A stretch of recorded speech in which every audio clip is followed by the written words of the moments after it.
Marriage at 9 years is like a sitcom without a laugh track. All the awkward pauses, none of the humor. That's what I was thinking as I walked through our front door on that Friday evening in March, watching my wife Melissa pretend to be busy rearranging kitchen cabinets that were already perfectly organized. "Hey, beautiful," I said, setting down my toolbox. After 12 hours installing security systems in some rich guy's McMansion, all I wanted was a beer and maybe a hug from the woman I'd been sharing a bed with for nearly a decade. She turned around, gave me one of those smiles that never quite reached her eyes anymore. "Oh, you're home. Last time I checked, I still live here." I walked over, arms open, ready for our usual end-of-week embrace. It wasn't much, but it was something. That's when she stepped back. Actually stepped back, like I was carrying the plague. "Don't touch me," she said, her voice flat as week-old beer. "I'm not playing wife tonight." I stopped frozen, arms still halfway extended like some kind of scarecrow. "What did you say?" She sighed, the kind of dramatic exhale she'd perfected over the past year. "I said I'm not in the mood to pretend." My heart started sinking somewhere around my boots. "Pretend what?" "Pretend like we're happy, Tom. Pretend like everything's fine between us." I looked at her, really looked at her. Designer jeans I couldn't afford on my installer's salary, hair done up like she was heading to some fancy dinner instead of staying home with her husband. When had she started looking at me like I was something stuck to her shoe? "So we're not happy?" I asked. "Honestly, no." The word hit like a sledgehammer. 9 years of marriage, and she delivers that like she's commenting on the weather. I stood there processing, trying to figure out when exactly my wife had become a stranger. "So what do you want, Melissa?" "I don't know, but not this." She gestured between us like we were some kind of disease. I took a deep breath, feeling something cold and final settling in my chest. "Perfect." She looked confused. "What?" "You never will be again." Her face changed, like she was finally hearing herself for the first time. "What's that supposed to mean?" "It means I'm done." "Done with what?" Now she sounded defensive. "Done pretending you're right. If you don't want to play wife anymore, then congratulations. You just got your wish." "Tom, I didn't mean—" "Yes, you did." I was already walking toward our bedroom, pulling out the old duffel bag from the closet. The one I'd used when we moved in together, back when she still smiled at me like I mattered. She followed me, panic creeping into her voice. "What are you doing?" "Leaving." "You can't just leave?" I started throwing clothes into the bag.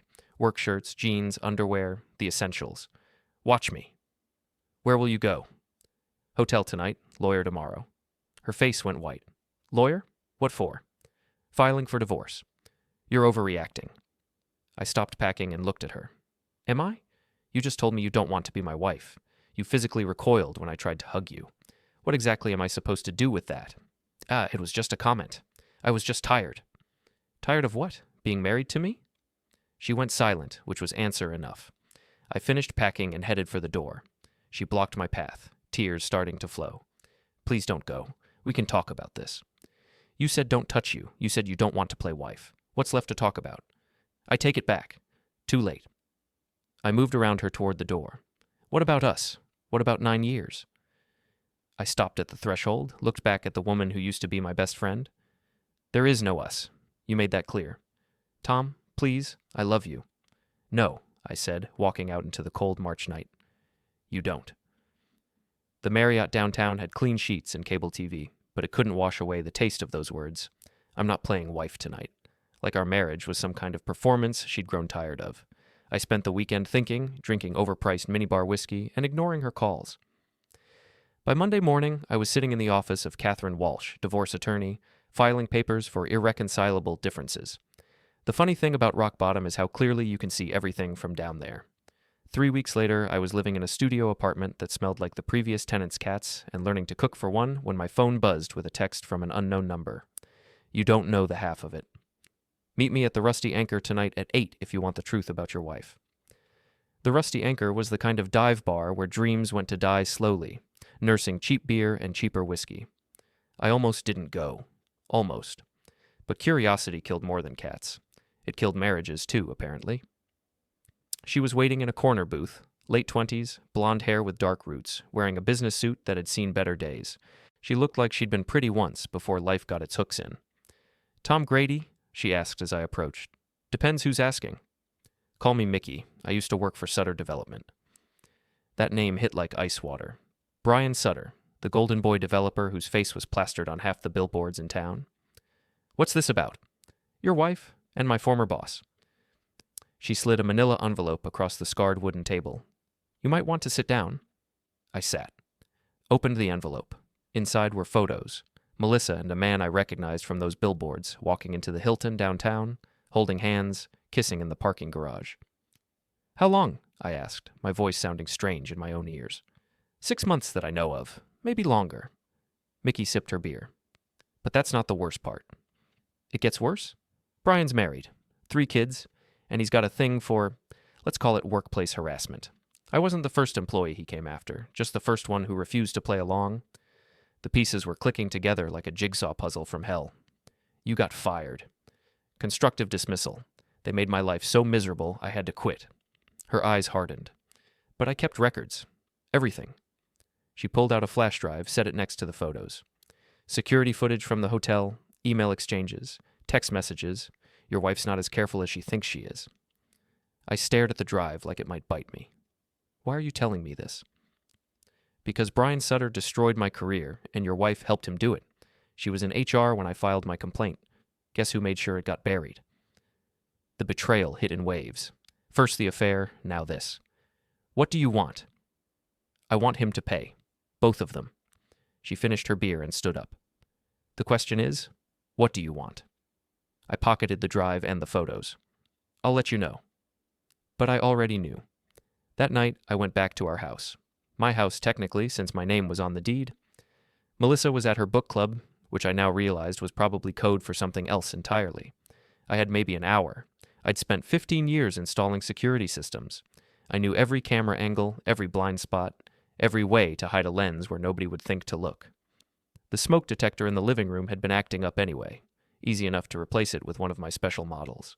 The irony wasn't lost on me. I'd built a career helping people protect what mattered to them. Now I was using those same skills to document how mine had been stolen. Melissa came home around 10, humming some song I didn't recognize, and she looked happy, happier than I'd seen her in months. That should have made me glad. Instead, it made me sick. Tom, what are you doing here? I was sitting in the dark living room, laptop open, watching the feed from my new camera. Just picking up some things. The divorce papers came today. Her voice was small, uncertain. Good. Sign them. I don't want to sign them. I want to work this out. I looked at her standing there in the doorway, backlit by the kitchen light. Still beautiful, still lying. How was book club? It was fine. We discussed that new thriller everyone's talking about. Which one? A pause. Just a heartbeat, but I caught it. The one about the woman who disappears. Sounds thrilling. I closed the laptop and stood up. I'll be out of your hair soon. Tom, please, can't we try counseling? I know I said some things. You said you didn't want to play wife, remember? That was a mistake. I was just what? Just tired of pretending to love me while you were screwing Brian Sutter. The color drained from her face. I don't know what you're talking about. Sure you don't. I headed for the door, laptop under my arm. Enjoy your book club, Melissa. I hear the plot twists get really interesting. I left her standing there, and for the first time in weeks, I was smiling. The beautiful thing about installing security systems for a living is that you learn how everything connects. Cameras, alarms, networks. It's all just information flowing from one place to another. And information, as they say, wants to be free. I spent the next morning at my office, a cramped space above Murphy's Hardware that I shared with Ray Kowalski, my business partner, and the only person who'd listened to me complain about my marriage without telling me to work it out. Ray was 45, divorced twice, and had the emotional range of a brick wall, which made him perfect for this conversation. So, let me get this straight, Ray said, feet up on his desk, coffee mug balanced on his considerable belly. Your wife's banging the billboard guy, and you've got it all on camera? Not yet, but I will. And then what? You gonna blackmail them? Nothing that dramatic. I'm just going to give them exactly what they deserve. Ray studied me over his coffee. You know, Tom, in all the years I've known you, I've never seen you look this focused. Focused is one word for it. My phone buzzed. Text from Melissa. Can we please talk? I miss you. I showed Ray the screen. He snorted. Timing. I typed back. Busy. Maybe later. But I wasn't too busy to do a little research. Brian Sutter Development had an impressive website, all glass and steel and promises of luxury living. Brian himself looked exactly like Central Casting's idea of a successful developer. Silver hair, expensive suit, teeth that probably cost more than my truck. More interesting was the company directory. Melissa's property management firm, Hartwell & Associates, had done work for Sutter Development on 3 major projects in the past year. Lots of opportunities for late-night meetings and site inspections. I pulled up the hotel security footage Mickey had given me. There was my wife, walking hand-in-hand with Brian Sutter through the Hilton lobby like they owned the place. The timestamp showed last Tuesday, the same night she'd told me she was working late on a difficult client. The camera in their room showed, well, more than I needed to see. But it also showed something else. Melissa's purse, sitting open on the dresser, her phone visible inside, and Brian's jacket draped over a chair, his phone in the breast pocket. 2 phones, 2 sources of evidence, 2 people who thought they were too smart to get caught. I made some calls. Hey, Cody, it's Tom Grady. I installed the security system at your boss's house last year. Yeah, that's right. Listen, I've got a business proposition for you. Cody Martinez was Brian Sutter's assistant, 22, fresh out of college, drowning in student loans, and making barely enough to afford ramen. The kind of kid who might be persuaded to share his boss's calendar for the right price. We met at a coffee shop downtown. Cody looked nervous, like he expected the FBI to burst through the door any second. I don't know, man. Mr. Sutter's been good to me. Has he? I slid an envelope across the table. Because from where I sit, he's paying you $32,000 a year to manage a multi-million-dollar operation. That's less than I pay my part-time installer. Cody peeked inside the envelope. $500 cash. More than he made in a week. What do you want? Just information. Where does he go for lunch? What hotels does he prefer for client meetings? Nothing illegal. And if I say no, then you say no. No hard feelings. I started to reach for the envelope. Cody's hand shot out, covering it. He goes to the Hilton downtown every Tuesday and Thursday, always books the same suite, always pays cash. Always alone? Not lately. I left Cody with the money and a promise of more if he kept me informed. Then I drove to Melissa's office. Hartwell & Associates occupied the 3rd floor of a converted warehouse in the Arts District. All exposed brick and industrial lighting, the kind of place that charged extra for looking unfinished. I knew the building well. I'd installed their security system 2 years ago. The receptionist, a girl named Ashley with purple hair and enough piercings to set off a metal detector, looked up as I entered. Tom, how's married life? Educational. Is Melissa in? Conference room B. Big meeting with some developer guy. Of course she was. I could hear voices through the glass wall. Melissa's laugh, a man's deeper voice responding. They looked cozy in there, heads bent over architectural plans, sitting closer than strictly professional. I knocked and entered without waiting for permission. Tom! Melissa jumped like she'd been electrocuted. What are you doing here? Forgot to mention. I'm picking up my tools from the storage room. Don't mind me. Brian Sutter looked exactly like his billboards, but smaller somehow. He stood and extended his hand like we were old friends. Brian Sutter, you must be the husband.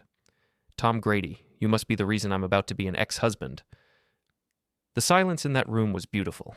Melissa's face went through about 6 different shades of red, and Brian's smile faltered like a car engine running out of gas. I'm not sure what you're implying, Brian started. I'm not implying anything. I'm stating facts.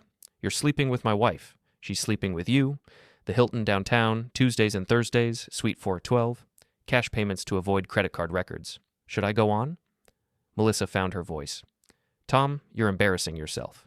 Am I? Because from where I stand, you're the one who should be embarrassed. Both of you. Mm-hmm. I pulled out my phone, showed them a photo from the hotel security footage. Smile for the camera. Brian's face went white. Where did you get that? Let's just say you're not as popular with your employees as you think. I pocketed the phone. Don't worry, I'm not here to make a scene. I just wanted to look you both in the eye and let you know that I know. What do you want? Brian asked. Nothing from you. You're welcome to her. I looked at Melissa. As for you, sign the divorce papers. Tonight, or this gets a lot more complicated. I walked out, leaving them to figure out what the hell had just happened. But I was just getting started. The thing about revenge is that it's like installing a security system. You have to think 3 steps ahead, anticipate every possible failure point, and always have a backup plan. Lucky for me, I'd spent 15 years learning to think like a thief. That evening, I sat in my studio apartment with my laptop open, surrounded by takeout containers and the kind of focused energy I usually reserved for complex installations. The flash drive Mickey had given me was a treasure trove of evidence, but evidence was just the beginning. Evidence was static. What I needed was action.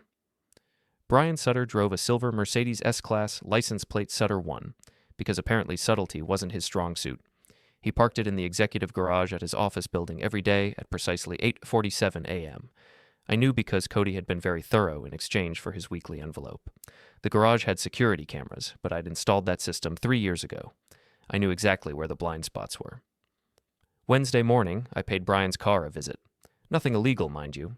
Just a little creative decoration, industrial glitter in the air vents, sardines in the hubcaps, and a note under the windshield wiper.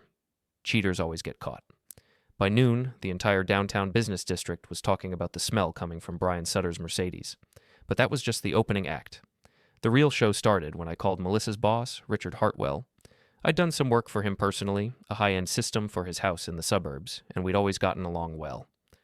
"Tom, good to hear from you. How's the marriage?" "That's actually why I'm calling, Richard. I need to show you something." We met at his office after hours. I brought my laptop and a very specific selection of photos and emails from Mickey's collection. "Jesus Christ," Richard muttered, scrolling through the evidence. "She's been using company resources for this? Company car for hotel visits, company credit card for dinners, and according to these emails, she's been sharing confidential client information with Brian to help him underbid your other projects." Richard's face went red. "That's corporate espionage. That's one word for it. Why are you showing me this, Tom?" "Because you've always been straight with me, and I figured you deserved to know what kind of employee you're dealing with." Richard was quiet for a long moment, studying the evidence. "What do you want me to do with this?" "Whatever you think is right. I'm just providing information." Friday afternoon, Melissa called me, crying. "Tom, I've been suspended from work. They're talking about firing me." "That's unfortunate." "You did this, didn't you?" "I didn't do anything. You did it to yourself. Please, you have to help me. If I lose this job..." "You should have thought about that before you decided to stop playing wife." I hung up and immediately called Simone Sutter. Brian's wife had been surprisingly easy to find. She had a public Facebook profile full of charity events and family photos. 3 kids, ages 8, 12, and 15. A beautiful house in the suburbs. A life that was about to get very complicated. "Mrs. Sutter, this is Tom Grady. I think we should talk." We met at a coffee shop in her neighborhood, one of those places that served $15 lattes to suburban moms who drove cars worth more than my annual income. Simone was younger than I'd expected, maybe 35, with the kind of polished look that came from personal trainers and expensive salons. "I know why you called," she said before I could speak. "Brian's having an affair." "You know?" "I've suspected for months. He's been different, distant, working late more often." She stirred her latte with mechanical precision. "I hired a private investigator last week." "What did you find?" "Enough." She pulled out her phone, showed me a photo of Brian and Melissa entering the Hilton. "The question is, what do you want to do about it?" "I want them both to understand what they've destroyed." Simone studied me across the table. "You're not what I expected." "What did you expect?" "Someone angrier. Someone more violent." "Violence is for people who don't know how to think." I leaned forward. "I'm not going to hurt them. I'm going to do something much worse." "Which is?" "I'm going to make sure everyone knows exactly who they really are." Simone smiled for the first time since I'd met her. "I like you, Tom Grady." The feeling's mutual. We spent the next hour planning what Simone called the nuclear option. She had access to Brian's business contacts, his social media accounts, his country club membership list. I had the evidence and the technical know-how to distribute it. "There's a company retreat next week," Simone said. "All of Brian's biggest clients will be there. All the people who matter in this town." "Sounds like the perfect venue for a presentation." "What kind of presentation?" I pulled up the hotel security footage on my laptop. The kind that ends careers. That night, I got a text from Melissa. "I know you're angry, but this has gone too far. We need to talk." I typed back, "You're right. We do need to talk. Tomorrow, 2 p.m. Our house." "Our house?" "Still my house until the divorce is final. See you there." I had one more surprise for my wife, and I wanted to deliver it personally. Saturday afternoon, I arrived at the house I'd been paying for while my wife used it as her personal love nest. Melissa was waiting in the living room, looking smaller somehow, like the weight of her choices was finally pressing down on her shoulders. "Thank you for coming," she said. "Don't thank me yet." I set my laptop on the coffee table and opened it up. The screen showed a live feed from the security camera I'd hidden in the smoke detector, the same camera that had been recording everything for the past 3 weeks. "Recognize this angle?" I asked. Melissa's face went white as she realized what she was looking at. "You've been recording us?" "I've been recording everything. Every conversation, every lie, every time you brought him into our house." I clicked through the footage. Brian's car in our driveway, the two of them on our couch. Melissa lying to me about working late while she was actually upstairs in our bedroom with another man. "How long have you been watching?" she whispered. "Long enough. You want to know the funny part? I spent 15 years installing security systems to help people protect what mattered to them. Turns out what mattered to me was already gone." Melissa started crying. The kind of desperate, ugly crying that comes when you realize you're caught and there's no way out. "Tom, I'm sorry. I know I messed up. But we can fix this. We can go to counseling. We can what? Pretend you didn't tell me you weren't playing wife anymore? Pretend you didn't recoil when I tried to hug you? Pretend you didn't choose him over me every single day for 6 months? It wasn't supposed to happen like this." "How was it supposed to happen? Were you planning to leave me for him, or just keep me around as your backup plan?" She couldn't answer that, which was answer enough. I closed the laptop and stood up. "I came here to give you one last chance to do the right thing." "What do you mean?" "Sign the divorce papers. Take your share of our assets and disappear. Let me rebuild my life without you in it." "And if I don't?" "Then everyone finds out what kind of person you really are. Your family, your friends, your coworkers, everyone." "You wouldn't." I pulled out my phone, showed her a group text I'd prepared. The recipient list included her mother, her sister, her college friends, and half the people in her contacts. "Try me." Melissa looked at the phone, then at me, then at the divorce papers sitting on the coffee table. Her hand shook as she reached for the pen. "I loved you," she said. "No, you didn't. You loved the idea of me, the security I provided, the life I helped you build. But you never loved me." She signed the papers with tears streaming down her face. "There's something else," I said as she finished. "Brian's company retreat is Monday. You might want to find somewhere else to be." "What are you talking about?" "Ask your boyfriend. I'm sure he'll explain everything." I left her sitting there with the signed papers and drove straight to Simone Sutter's house. She was waiting with a bottle of wine and a smile that could have powered the city grid. Did she sign? She signed? Perfect. Are you ready for tomorrow? I've been ready for weeks. Monday morning, the Riverside Conference Center was buzzing with the kind of energy that came from putting 50 successful business people in one room with an open bar. Brian had rented out the entire facility for his annual client appreciation event, a chance to schmooze with the people who kept his company profitable. Simone and I arrived separately, her as Brian's wife, me as the technical consultant she'd hired to help with the presentation. Nobody questioned it. Rich people were always hiring consultants for things they could do themselves. "Ladies and gentlemen," Brian announced from the podium, "thank you all for joining us today. I know your time is valuable, so let's get started with a presentation about our upcoming projects." That was my cue. I stood up from the back of the room, laptop in hand. "Actually, Brian, I think everyone would be more interested in a different kind of presentation." Brian's face went pale as he recognized me. "Excuse me, who are you?" "Tom Grady, security systems specialist, and I have some security footage I think your clients should see." The room went quiet. Simone stood up from her seat at the front table. "Show them, Mr. Grady." I connected my laptop to the projection system and hit play. The screen filled with crystal clear footage of Brian and Melissa in the hotel room, followed by audio recordings of their conversations about using company resources for personal trips, sharing confidential client information, and laughing about how stupid their respective spouses were. The silence in that room was absolute. "This footage was taken over the past 6 months," I announced to the crowd. "It shows Brian Sutter, your business partner and trusted advisor, engaging in corporate espionage with an employee of Hartwell and Associates. They've been sharing your confidential project information to help Brian underbid competing firms." Brian tried to speak, but no words came out. Several of his biggest clients were already standing up, heading for the exits. "You're also seeing evidence of embezzlement," I continued. "Company funds used for personal entertainment, company resources diverted for private use, all documented, all admissible in court." Simone stood up, her voice carrying clearly across the room. I'll be filing for divorce this afternoon. I'll also be pursuing criminal charges for corporate fraud and embezzlement. The room erupted. Clients demanding answers, business partners heading for the doors, reporters. Yes, I'd called the local business journal, scribbling notes and taking pictures. In the chaos, I caught Brian's eye. He looked like a man watching his entire world collapse in real time. You destroyed my marriage, I told him. So I destroyed your life. Seems fair. I packed up my laptop and walked out, leaving Brian Sutter standing alone at the podium while his empire crumbled around him. Outside, Simone was waiting by my truck. "How do you feel?" she asked. "Like I can finally breathe again. What's next for you?" "I'm thinking about starting over. New city, new clients, new life." "That sounds perfect." I drove home to my studio apartment and opened a beer. For the first time in months, I felt like myself again. 3 days after the conference center debacle, I thought it was over.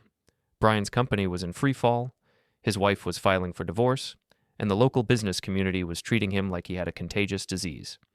Melissa had been officially fired from Hartwell and Associates and was apparently staying with her mother in the suburbs, avoiding all contact with the outside world. I should have known it wouldn't end that cleanly. Thursday evening, I was in my apartment working on a security proposal for a new client when my phone rang. Unknown number. "Tom Grady." "Speaking." "This is Detective Martinez with Metro Police. We need to talk." My blood went cold. "About what?" "Brian Sutter filed a complaint against you. Harassment, stalking, destruction of property. He's also claiming you illegally obtained private security footage. I'd like to speak to my lawyer." "That's your right. But I thought you should know. He's also claiming you threatened him." "I never threatened anyone." "Maybe we could meet somewhere neutral, just to clear the air?" We met at a diner downtown, one of those 24-hour places that served coffee strong enough to wake the dead.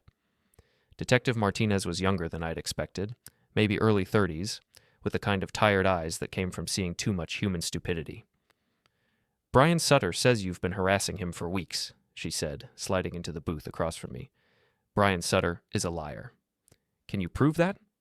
I pulled out my phone, showed her the hotel security footage. "Everything I have was legally obtained. I never broke into anything, never hacked any systems, never threatened anyone. I just documented what was already happening." Detective Martinez watched the footage with professional detachment. "This shows your wife having an affair." "Ex-wife. The divorce was finalized yesterday." "And you decided to get revenge." "I decided to tell the truth. There's a difference." "Is there?" "Detective, let me ask you something. If your spouse was cheating on you, using your shared resources to fund the affair and destroying your career in the process, what would you do?" She was quiet for a moment. "Probably exactly what you did." "So what happens now?" "Now? Sutter's complaint doesn't have much merit. Everything you did was technically legal, if ethically questionable. But I'd recommend staying away from him and your ex-wife. Let them rebuild their lives somewhere else." That was always the plan. I left the diner feeling like I'd dodged a bullet, but the relief didn't last long. When I got back to my apartment, there was a car in the parking lot I didn't recognize, a black BMW with tinted windows. The kind of car that screamed, "I make bad decisions, but I make them expensively." Brian Sutter was sitting on the steps outside my building. "We need to talk," he said as I approached. "No, we don't. You destroyed everything I worked for. You destroyed it yourself. I just made sure everyone could see it." He stood up, and I could smell the alcohol on his breath. Expensive scotch, probably, the kind of liquid courage that rich men used when they were about to do something stupid. "Do you have any idea what you've cost me?" "Less than what you cost me." "I lost everything. My business, my marriage, my reputation." "Good. Maybe next time you'll think twice before screwing another man's wife." That's when he swung at me. I'd been in exactly 3 fights in my entire life, and I'd lost 2 of them. But 15 years of physical labor had given me reflexes, and Brian Sutter was drunk, angry, and soft from too many business lunches. I caught his wrist, twisted it behind his back, and shoved him against the brick wall of my building. "Here's what's going to happen," I said, my voice calm despite the adrenaline coursing through my system. "You're going to get in your car, drive home, and forget I exist. If you come near me again, if you call the police again, if you so much as mention my name to anyone, I'll release the rest of the footage." "What rest?" "The part where you and Melissa discuss framing me for embezzlement to get me out of the picture. The part where you talk about destroying my business reputation so I can't compete for contracts. The part where you laugh about how pathetic I am while you're in my bed. His face went white. You're bluffing. Try me. I let him go and stepped back. Brian straightened his jacket, trying to salvage some dignity. This isn't over. Yes, it is. You just don't know it yet. He got in his BMW and drove away, tires squealing like a teenager having a tantrum. But he was wrong. It wasn't over. Friday night, my phone rang again. This time it was Melissa. Tom, we need to talk. No, we don't. We're divorced. We're done. Brian's lost everything. His wife took the kids and moved to her mother's house in California. His business is bankrupt. He's talking about hurting himself. That's not my problem. Please, Tom. I know I hurt you, but this has gone too far. Has it? Because from where I sit, this is exactly as far as it needed to go. He's not a bad person. He just made some mistakes. He's a predator who destroyed your career, ruined his family, and tried to frame me for crimes I didn't commit. If that's not a bad person, I don't know what is. What do you want from us? I want you both to disappear. I want to never hear your names again. I want to rebuild my life without either of you in it. And if we don't, then I release everything. Every photo, every recording, every piece of evidence I have. I'll make sure the whole world knows exactly who you are and what you did. There was a long pause. You used to be a good man, Tom. I'm still a good man. I just learned to stop being a doormat. I hung up and poured myself a drink. Outside my window, the city lights twinkled like stars, and for the first time in months, I felt like I could see clearly. The next morning, I got a text from Brian Sutter. Brian's moving to Florida. Melissa's going with him. Thought you should know. I typed back, thank you. Good luck with everything. You too. You're a good man, Tom Grady. I set the phone down and looked around my studio apartment, the temporary space that had become my refuge, my planning center, my war room. It was time to find something bigger, something permanent, something that felt like home. I opened my laptop and started browsing real estate listings in other cities. Denver looked promising. Seattle had possibilities. Maybe it was time for a complete change of scenery. My phone buzzed with one last text from an unknown number. You won. Enjoy your victory. I deleted the message without responding. Victory wasn't the right word for what I felt. Justice, maybe. Closure, definitely. But not victory.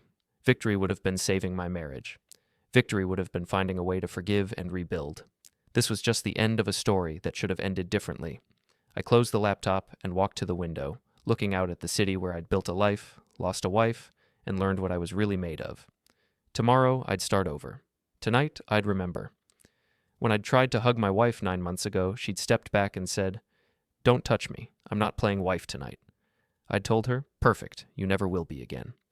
I'd kept that promise, and despite everything that had happened since, I was proud of that. Some promises are worth keeping, even when they break your heart.